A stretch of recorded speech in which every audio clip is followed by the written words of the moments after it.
Bat and eyelid. Bat and eyelid ఇది ఒక idiom, అంటే జాతీయం అన్నమాట. దీని అర్థం ఏంటంటే to show no surprise or concern. అంటే ఏదైనా సంఘటనలు జరిగినప్పుడు దానికి సంబంధించిన ఎలాంటి రెస్పాన్స్ మన ఫేస్లో కానీ ఎక్కడ కానీ మన మొహంలో కనిపించినట్టయితే దాన్నే బ్యాట్ అండ్ ఐలిడ్ అంటాం అన్నమాట. అంటే మనం ఎమోషనల్గా దాని గురించి ఎలాంటి సర్ప్రైజ్, ఆశ్చర్యం కానీ బాధ కానీ దుఃఖం కానీ వ్యక్తం చేయకపోవడాన్ని బ్యాట్ అండ్ ఐలిడ్ అని అంటాం అన్నమాట. ఉదాహరణలు చూద్దాం. First one, when Mahesh heard the terrible news he didn't bat and eyelid.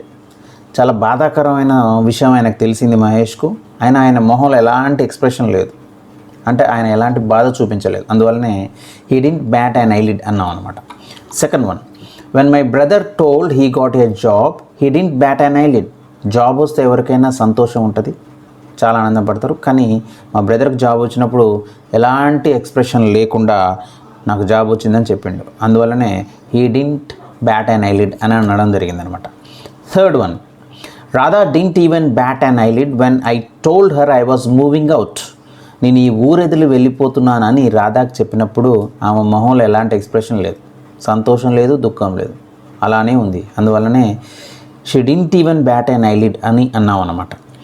Fourth one, that guy is dangerous I heard he killed a man without batting and eyelid. ఎలాంటి కనికరం లేకుండా అతన్ని చంపేశాడు, అందువల్లనే వితౌట్ బ్యాటింగ్ అండ్ ఐలిడ్ అని అన్నాం అనమాట. Fifth one, when the court pronounced the prisoner guilty of murder the accused stood there without batting and eyelid. వాడిని దోషిగా కోర్టు చెప్పినప్పుడు వాడిలో ఎలాంటి చలనం లేదు, అలానే ఉండిపోయాడు వాడు, అందువల్లనే వితౌట్ బ్యాటింగ్ అండ్ ఐలిడ్ అని అన్నాం అనమాట. సో బ్యాట్ అండ్ ఐలిడ్ దాంట్లో బ్యాట్ అంటే ఏంటండి, మన కనురెప్పలు ఉంటాయి కదా, అవి కొట్టుకోవడాన్ని బ్యాట్ అంటాం అనమాట. అంటే ఏదైనా ఆశ్చర్యకరమైనది విన్నప్పుడు, లేకపోతే ఏదైనా చూడకూడని సంఘటన భయంకరమైనది చూసినప్పుడు మన కనురెప్పలను చాలా తొందరగా ఇలా కిందికి పైకి కొడుతూ ఉంటాం అనమాట. దాన్నే బ్యాట్ అండ్ ఐలిడ్ అని అంటాం అనమాట.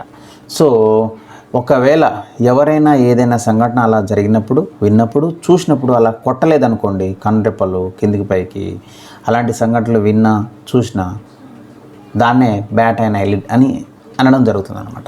సో బ్యాట్ అండ్ ఐలిడ్ అంటే ఏంటంటే మన మొహంలో ఎలాంటి చలనం లేకుండా, సో ఎలాంటి ఇమోషన్ లేకుండా, అంటే దుఃఖము, సంతోషము, సర్ప్రైజ్ ఇలాంటి ఏమీ లేకుండా ఉన్నట్టయితే దాన్నే బ్యాట్ అండ్ ఐలిడ్ అని అంటాం అన్నమాట.